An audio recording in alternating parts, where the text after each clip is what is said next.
This sounds like one of those things where it's just like, he's totally lying. He's making this up to make himself look good. If you ask my parents and where I wanted to work when I was 7, 8 years old, it was Microsoft.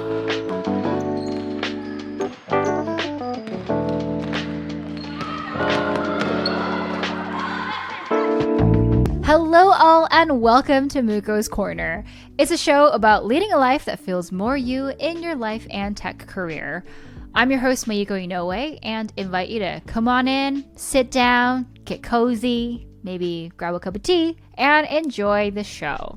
Today on the show we have Den Delamarski. Den is an engineer working on helping scale the developer relations organization as a principal program manager at Microsoft. He's the host of the Work Item podcast, where he sits down with folks from a range of industries, roles, and backgrounds to learn about their career journeys, lessons learned, and what it takes to map your very own track. So, how are you doing? Let's just start there. It's been good. It's been good because I just recently had last week just kind of a short break from my work. So I had a little bit of a week of a time off of not worrying about meetings and emails. And now I'm back to the corporate grind, which is, it's the same as always because I'm talking to somebody that worked at Netflix and I'm sure it was exactly the same way. Yo, yes, I even have my Netflix bottle today. I am on brand too with content and learning. Nice. There's too much everywhere. brand swag. Like I don't know. Like every time they say, "Congratulations, we went through a rework." Here's something like another bottle. Really? Like how many T-shirts, bottles, stickers. Like I literally have a box of stickers in my closet, and all the T-shirts that I've ever gotten are just like in a box because I'm just like I don't know what I'm supposed to do with this. Like, can I even donate it? Because that would be weird if someone random was like wearing a shirt from my team. My wife was making fun of me because she said literally like we will never have to buy T-shirts ever. But then again, personal preference. This again, just me, but I told you I was like, please do not give me branded T-shirts. I hate them. I wear Uniqlo, and this is my jam. Me too. This is Uniqlo on Uniqlo. Wow, we're matching. Yeah, it is. Yeah, because it's like it's the most plain, basic, but it's looking good. And it's like just give me Uniqlo. This is it. Yeah, I agree. If every tech team could just give me a plain white tee instead of whatever branded stuff they give me, I would have been so happy. Like that would have been my whole wardrobe and I would have been okay with that. I will spray paint your logo if you want me to, but just give me a white tee. That's exactly my mentality on it. Yes. Yeah, I 100%. Yeah, for sure. Well, I'm glad you got a week off. That sounds like it was a good time. Did you just staycation? Yes. It is definitely a staycation because I guess we're kind of getting out of the pandemic, which is kind of odd to say, and it's so weird now to see people in real life, and so friends weird. Are making like barbecue plans, and I'm like, are we allowed to? On Instagram stories, people are going to bars, and I'm like, what are bars? Right. And how do you go to concerts? Same way. Like you can go to a stand-up comedy show now. Yes, apparently. Yeah. Like it's, I don't know. It feels very weird to go back to normal, quote unquote normal. How do you feel about like, are you like ready to embrace it, or are you kind of just like, no, I don't want to? I'll put it this way: it has its benefits and it has its drawbacks, right? So like from the benefit side, I think I'm ready to go back to normal. I have not seen my friends since 2019. Oh. Like no joke. The last time I've met some of the people here in Vancouver where I am was 2019. Wow. It's crazy. That's a long time. Right. So it's like, it's exciting to actually like meet and say, hey, like, let's have a barbecue. Am I going to shake hands? No. Am I going to meet them? Yeah, that's nice. Yeah. So it's nice to actually get the social connection. I feel like everyone gets a little bit of that cabin fever where you're just like, we've been locked in and just with ourselves. And yeah, so it, but at the same time, I got used to remote work so much that now when people be like, go work in an office, I'm like, no. No way. What's an office? Like, I don't want to go like to an office. Like, my commute is exactly 5 minutes. Wow. Right? Like because I get up, I shower, and I'm You just at walk. work. Yeah, there you like go. right. I don't have to go wait for the bus, get across the harbor, get like none of those things. Like that's awesome. Like it's such, and when I'm done, I just shut off my computer. I'm done. Yeah, yeah. I don't have to drive anywhere. Right? It's No. amazing. It's so nice. It's like I reflect on like when I used to commute. Specifically, my commute to Patreon was just like the worst because I would spend an hour and a half on a train, and I was like, "How could I do that? Like that's so long. Like I could watch movies and just like spend so much quality time on myself with people that I like instead of like on a train." Right? Yeah, so it's like I don't know. It's interesting though because I feel like COVID has necessitated a lot of this. Like we can't ever go back to this 40-hour work week. We can't ever go back to the office. Like there's this entire like work culture revolution that's happening that I think is like it's been happening and it's only been accelerated by COVID. But I'm just like, wow, people are excited to just like not work 40 hours anymore or like not have to commute, and that's kind of nice because that's what we all wanted this in the first place. Right. And because for a lot of people, I like to think this is a wake up call. Is like you don't actually need to be in an office to be productive. Yeah, Like your location doesn't matter because does before, and this is a very kind of crude way of putting it, but it's like butts and seats, right? Right. It's like, well, how many of like you people you have sitting in an office? That's your measure of productivity. Yeah. And people start realizing that it actually doesn't matter. I can be just as productive from home. totally. I think it's actually interesting because it's like it's tools, right? Like Zoom and Slack is like if you have that, you can like communicate with people very easily, very quickly. But I also think it's because like we're all just so used to communicating online nowadays, where it's like we don't have to like it's so efficient. We're not writing like 10-page emails to ask for one thing anymore. We're just like, yo, do you have this? Cool, thanks. And like that's it. Like we've just gotten so good at communicating in that medium. So it had to be now. It's just like it's a perfect storm if you look at it from all different angles, and it's just like so fascinating. Right. I mean, there's a lot of benefits and people just learn to adapt, right? Like humans are very adaptable compared to like a lot of other species because we survived for so long. But true. at the same time, I think there's still that component of kind of the social interaction that you need with people, right? Like you can't replace me going into a meeting room and just using a whiteboard with a Zoom call. Like no matter how you try, it's just not the same. definitely It's not. not like looking across and seeing somebody being very disappointed in my suggestion is way different than not seeing them on camera and then they're saying like, yeah, that's a very nice idea, Dan. Thank you. Right? Yeah. Like I'd rather see disappointment face to face. Totally. Yeah. There's a vibe that you pick up on when you're in person, which is so important. Everything's Right. about the vibes. Right. No, the Yeah. personal connection is important. And this is where, but I think we'll adapt. Yeah. And there's a lot of, in corporate speak, it's like the hybrid work mode, right? Right.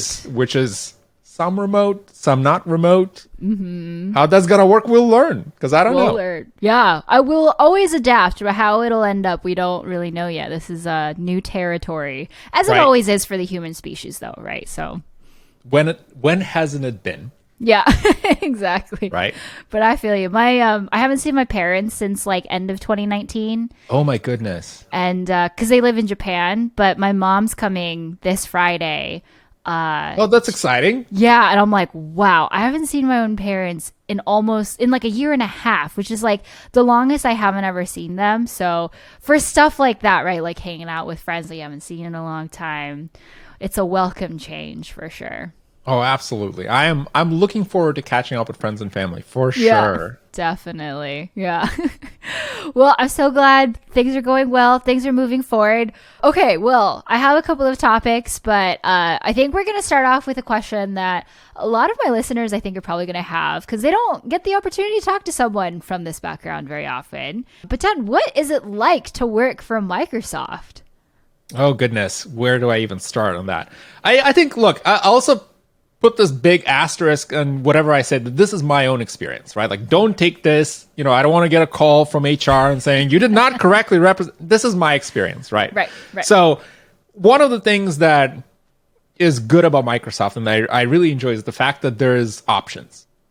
I started at Microsoft as an engineer. I was building demo video games when Windows 8 was the big hyped up thing, right? And we're like, hey, new whole collection of apps that you can run now. They're called Metro apps and you can build games. So I was building that. Then that was when I was an intern. Then I came back as a program manager because I had no idea what a program manager did. I honestly had no concept of that job. I was like, oh, that sounds fun. I'll apply. And I got that job. I worked in Outlook desktop, and if you have a problem with Outlook, it's my fault. I apologize in advance. And after that, I worked in developer relations. I then quit for a little bit. I worked at AWS and then went back to Microsoft, and I'm working now as a technical advisor. But the theme that kind of permeates throughout my entire career is the availability of those options, right? So if you ever get bored of being somebody in Outlook, go do something else within the company. You don't need to actually leave. I think that's one of the benefits of working for a corporation that's that big, is just because it does so many things where, like, at some point you're like, hey, I want to build video games. Cool. You have Xbox. There's a bunch of game studios. You can build Minecraft if you want to, all these things, right? Get tired of that? Oh, I like to build, cloud Internet of things. Well, go work for that team that builds those things, right? It's very, well, I don't want to say easy. That's oversimplifying it. It's like you still need to go through the interview process, but if you have that kind of itch of doing something else, you always have those options. Yeah. And by virtue of that, you get those super talented people that work in all these teams that are very accessible. I was shocked by how accessible that is until I actually encountered myself, because I was asking one of my mentors, and it's like, well, I'm curious about this other team, and I wonder how they do things. And she's like, tell me more. He's like, did you reach out to anyone on that team? I was like, well, no, because they don't reach out to that team. I just reached out. I emailed them and be like, hey, I'm this rando. I'm Den. You don't know me. Yeah. Can I talk to you about what your team does? Like, sure. Wow. The guy that invented the Kinect, Alex Kipman, the motion tracking for the Xbox, like the Just Dance and all those fun things. Yeah. Big fan, and I was like, I love the Kinect. I play all those games. Can I sit down with the guy that invented it? And I was like, in my mind, I was building it up. I was like, oh my God, is this like this local celebrity? And I was like, I emailed him. Within like an hour, their admin's like, okay, like here's a coffee chat for like 2 weeks later. I'm like, what? Wow. So it's cool. Right. So like the access to those people is just phenomenal. And I think that's what I love about working at Microsoft, is because you get to learn from all these people, and you just get constantly challenged in a good way. Where it's like, I know nothing actually. So. Right. That's so cool. I mean, like, Microsoft is one of those companies that like really didn't and doesn't limit itself to any one industry. And so, like, the thing that you said about like you can stay within Microsoft but work on so many different things could not be more true at Microsoft, probably. Like, right. Working at Xbox and AWS and like whatever else. I'm sorry, I'm really unfamiliar with Microsoft stuff these days. But like whatever else, is there is just like, that's like its own Silicon Valley almost, really, right. In one company. Right.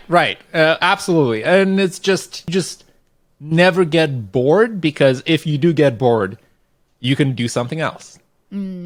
That's cool. Would you say like in like your prolific journey across the lands of Microsoft, was the culture of each place very different and distinct from the other, or did it still feel like you were working for like one big company? Like, was there similarities, or was it like really different from one to another?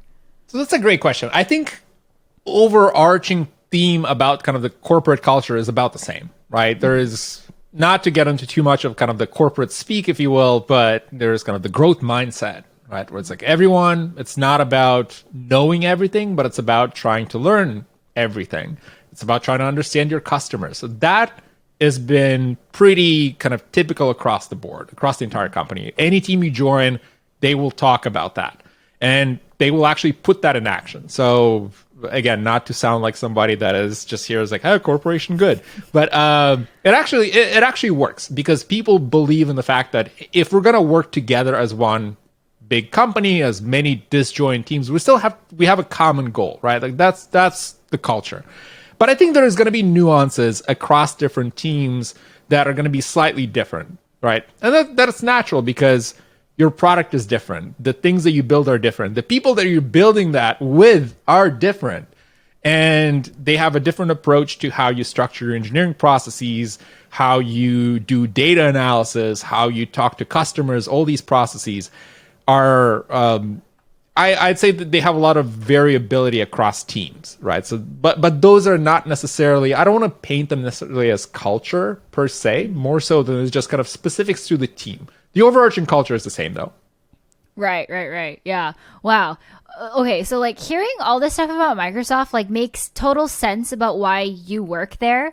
Because I did some internet stalking sleuthing about you and your work and everything. And luckily for me, you write a lot about yourself on your blog and like what you think about stuff, which is so fascinating to read because I was just like, this is so cool. Like what you do is so cool. And I love the way that you like lead life and stuff. So I kind of want to get into that, especially because you were like, one of the things I like about Microsoft is that it's never boring.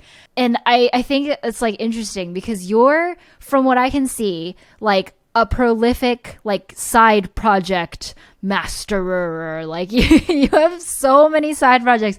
You list on your website, you're like machine learning, stats, computer graphics, your podcast, photography, and video editing. Like those are all very deep disciplines that are highly technical. Like it's not like light reading. It's like those are all very intense fields. So have you always been someone who's like had a lot of side projects, a lot of interests? Like you always want to kind of like keep things fresh sort of person?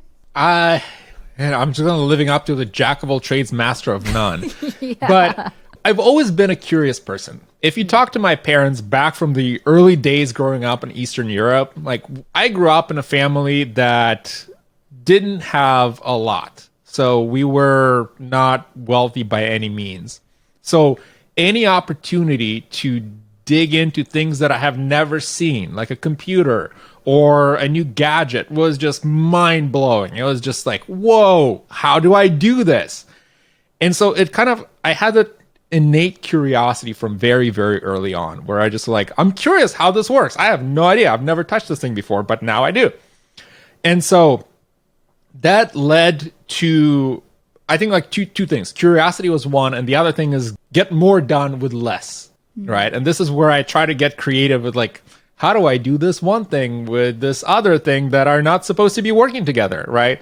And a lot of that just kind of grew throughout my entire life. I think since those early days where that curiosity and the desire to say, okay, what can I do with this?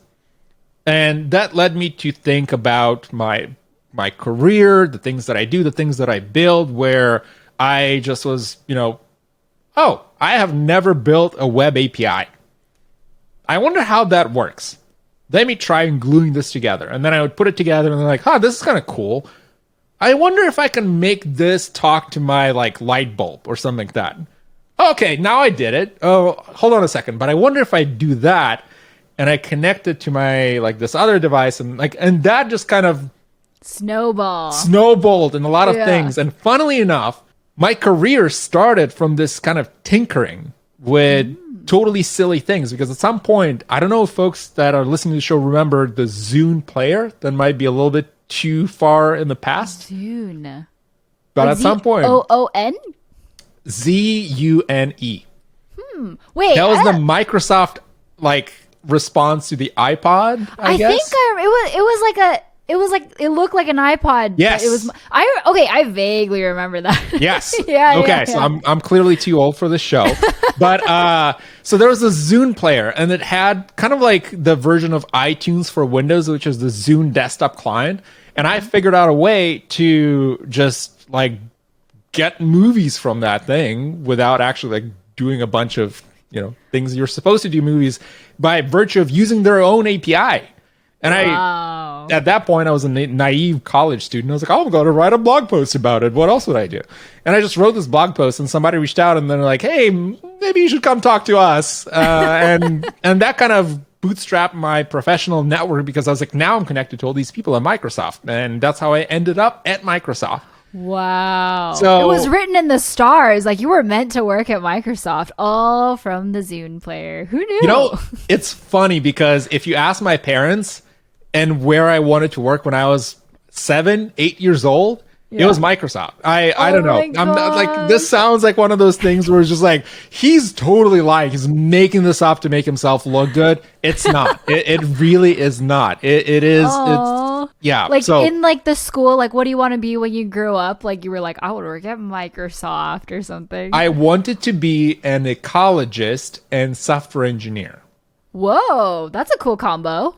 The first part of the combo never worked out, but the second was okay because Yeah. my parents were, well, they still are, they're economy and computer science professors, so that was kind of, I want to say, like, not in a negative way, like just beaten into me, like, you do this, and I stuck around with it and I love it.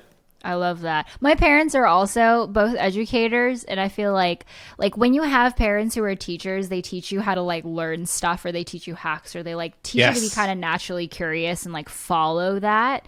So I can see why we get along just from like our own backgrounds and stuff. We have some commonality there. The educator parent background, I'll tell you this is one of the, exactly as you said, it's learning how to learn.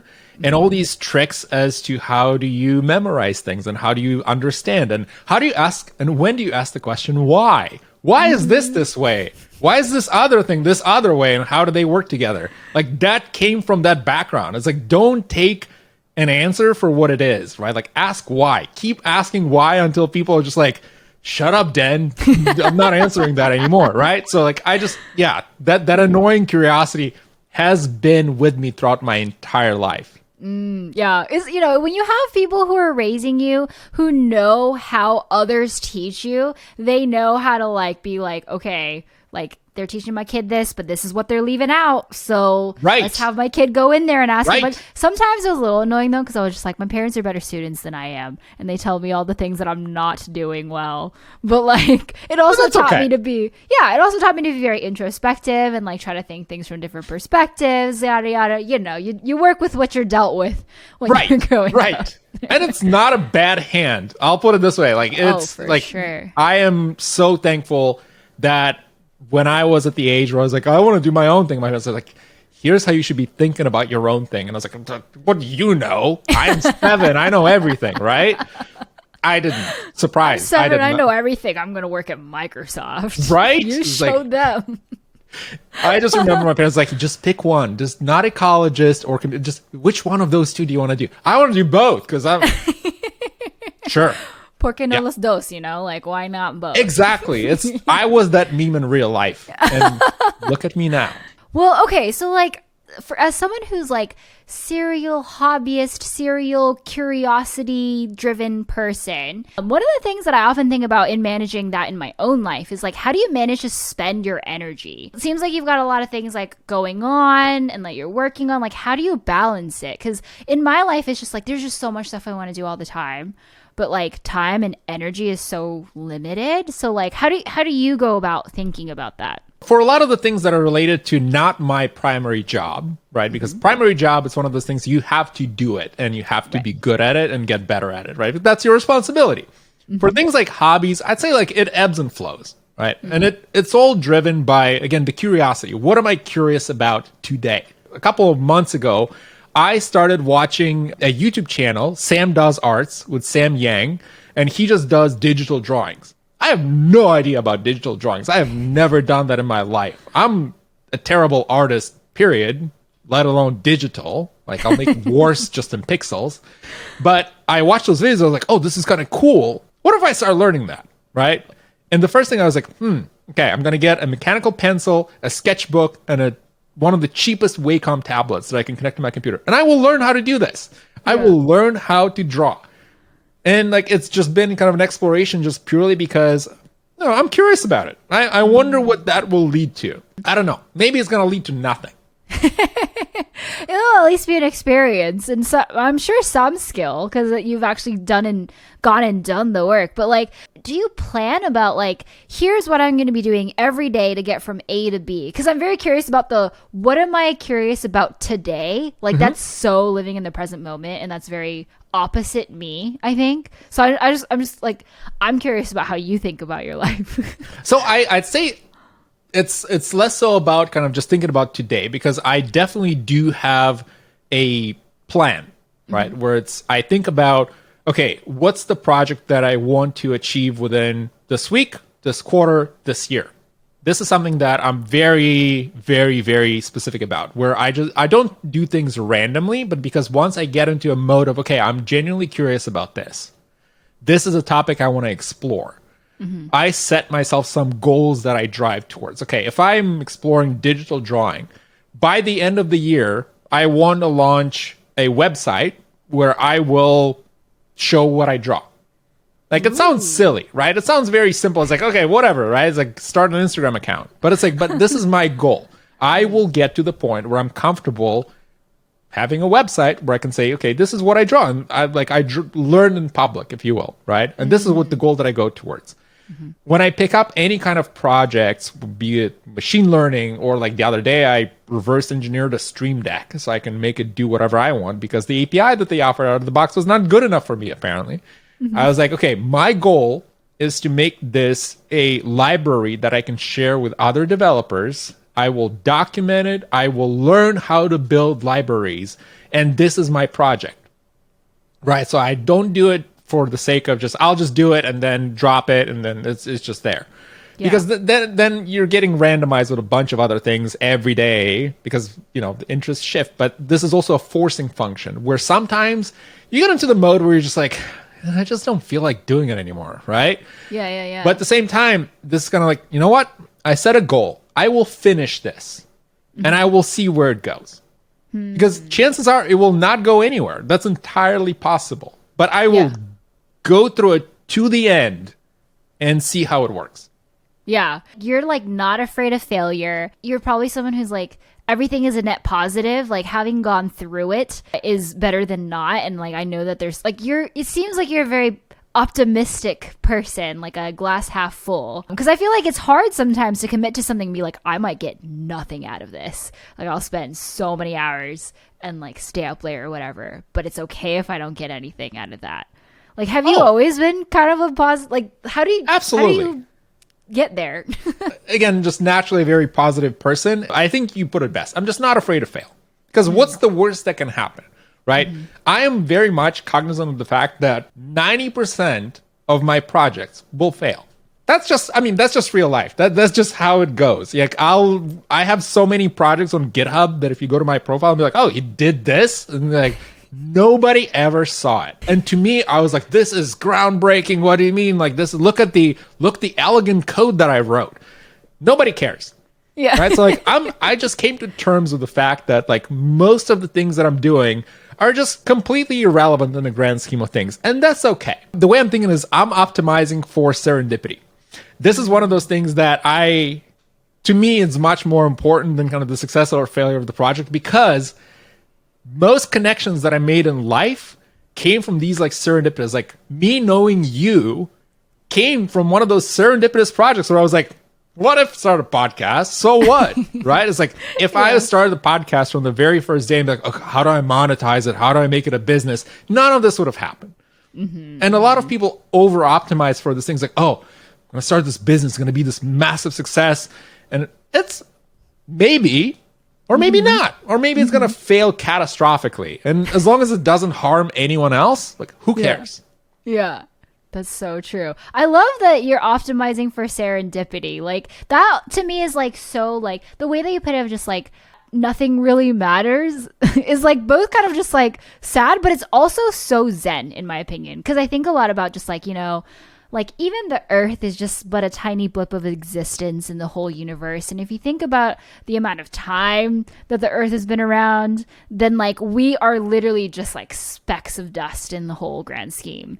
And so if you think about that, it's just like, what really is the worst that could happen? Like, be open to the opportunity. Like the Big Bang and a lot of like stuff, science things are also all serendipitous. Like the fact that human beings have come this far, complete chance. Like the 0.0000000 however many zeros % that we're still alive and adapting is chance. So like optimizing for as many chance encounters as possible, like that makes so much sense to me. It's one of those things where there's things that matter. There's things that 100% matter, right? Like your relationship with your spouse.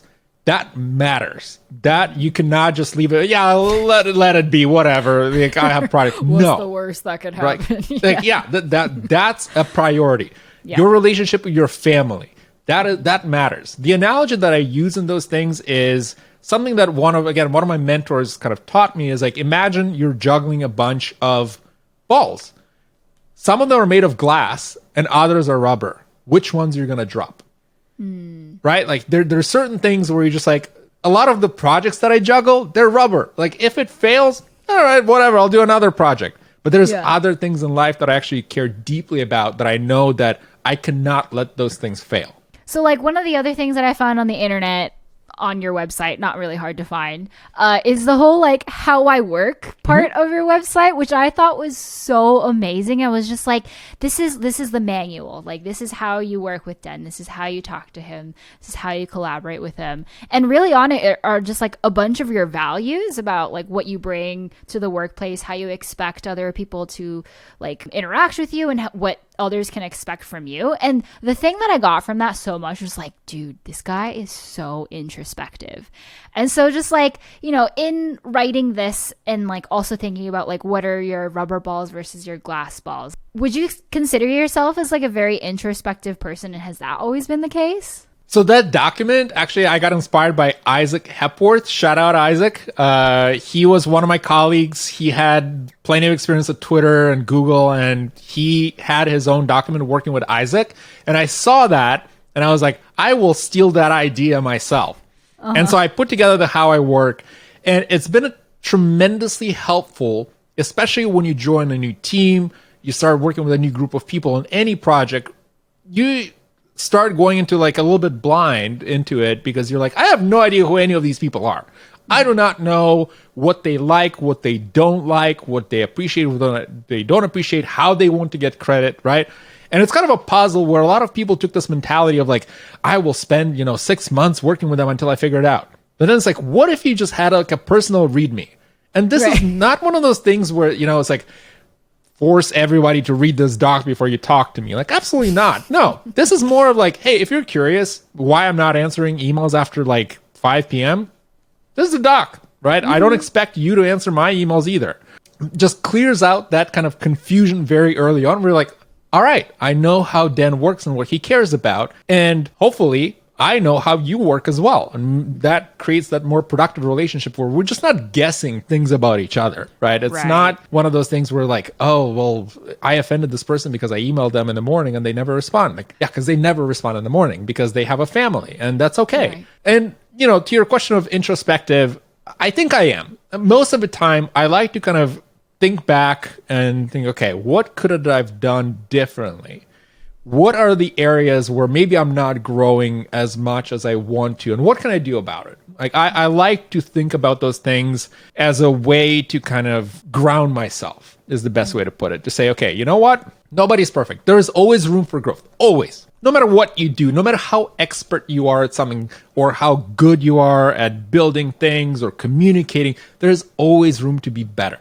And I try to ask myself those questions fairly regularly to say, okay, even like the how I work document it's an ever-evolving document. Like, what is there now? It's probably not what's going to be there in a month. We assume that people are static. They're not. People evolve. What you're thinking about me right now is going to be drastically different from probably what you're going to think about in, say, 6 months. Right? Like, a lot of these things, they evolve, and that's okay. And somehow we've put this kind of constraint of, like, people are always the same. No, they're not.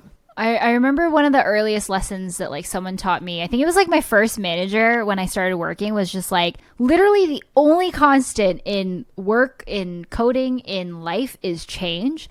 So get really good at getting used to that. And at first I was just like, well, yeah, duh, like things are changing all the time. But it's like a totally different thing to like really think about that in relation to like who you are and how you change as a person, how you perceive other people and how others change around you, and accepting that change. Like, that takes so much work. And I feel like I've only recently in the last like 3 years like really understood what he meant. I think it's one of those like, I got sage words of advice from an older person a while ago, and now I finally get what it means. Yes. And it's one of those things that it takes some time to get comfortable with. I know for myself, it took me forever to just say, you know what? That's okay. Like, do I care that this changes? Can I do anything about it? No. Why worry then? Yeah. It's like I think about like in hard times, a lot of what people say is like the only way out is through, which really means that you have to face it head on. You have to accept it for what it is and have it become a part of your life. And then you can get through it. But if you keep like, it's like this like weird like game of tag where if you try to like get around it, it's never going to let you. And so like accepting it and going through the change is like the most productive, I guess, whatever productive might mean in this case.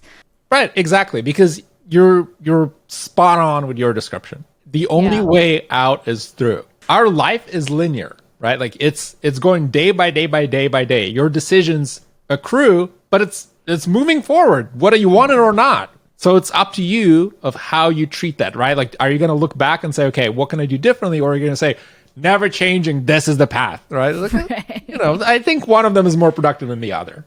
Yeah, for sure. Yeah. Great. Well, we're coming to the end of the show, and I want to just kind of like leave the show on like a nice actionable note for our listeners and watchers. So for anyone looking for their own path through life, because I know you've thought about this a lot, your whole podcast is around this. What advice do you have for folks? I'm always hesitant with advice a little bit because everyone's situation is different, right? So like me telling you like follow your dreams. I'd say two things that are very general, but I have not heard many people talk about it. One, incremental progress is underrated. Little things done daily compound to big things. Absolutely. All of us think that we're going to be celebrities overnight. I built this app. Why is it not viral? You will not get to a viral app right away. Or maybe you will. Most of the time, it takes a decade to become an overnight success, right? Like it's true. Because for a lot of the things that I've noticed that I've done, like again, for years, nobody paid attention up until one moment. It's like, wait, what? Mm-hmm. Right? That's one. The second one, I'd say optimize for options. A lot of people try to optimize, like I'm going to optimize for the most financial success or the most career growth. Optimize for the ability to make changes when you want to make changes. Because options and the ability to say, you know what? I'm going to do something else is immensely powerful that a lot of people miss, and they think they lose track of the fact that it's like it's about money or it's about career. It's about options. Optimize for options in your life. That's my advice. I love that a lot. Den's fortune cookies of advice that may or may not apply to you, but you take whatever meaning you want because that's what this show is about. Right. All right. Oh, so like, I'm stealing that. See, it says I'm going to open a page on my blog that says Den's fortune cookie advice. You know, some people really believe fortune cookies and some people are just like, it's a fortune cookie. So, and you know how some of them are oddly accurate where sometimes you're just like, oh, I have like, I don't know, tomorrow I have a job interview and you got a fortune cookie and it says like, you will get the job. And you're like, what do you know that I don't know? Yeah. Like, who wrote this? Who's watching me? Why are they doing this? Exactly. Thank you so much, Dan, for being on the show. This has been incredibly fun. Make sure to check out Dan and all of his work, his website, the Work Item Podcast, which is linked in the description box down below. And thank you for having me. This has been a delight. I'm always inspired by your work, and to folks listening and watching, Mayuko came super prepared for the show and got notes and everything. And it was easy for me because I came in and I was like, oh, cool. Yeah, I can answer a bunch of questions. So this has been phenomenal. Thank you for having me. Thank you. We had a bit of a technical hiccup too, which you've just been lovely. I couldn't have asked for like a better first like redoing of Muko's Corner, and this has just been so fun. So I'm definitely gonna have you back on again. This was lovely. Always happy to. Thank you. All right. You can also listen to this episode of Muko's Corner through the podcast Muko's Corner through your favorite podcasting app. Thank you everyone so much for watching and listening, and I'll see you next time. Bye bye.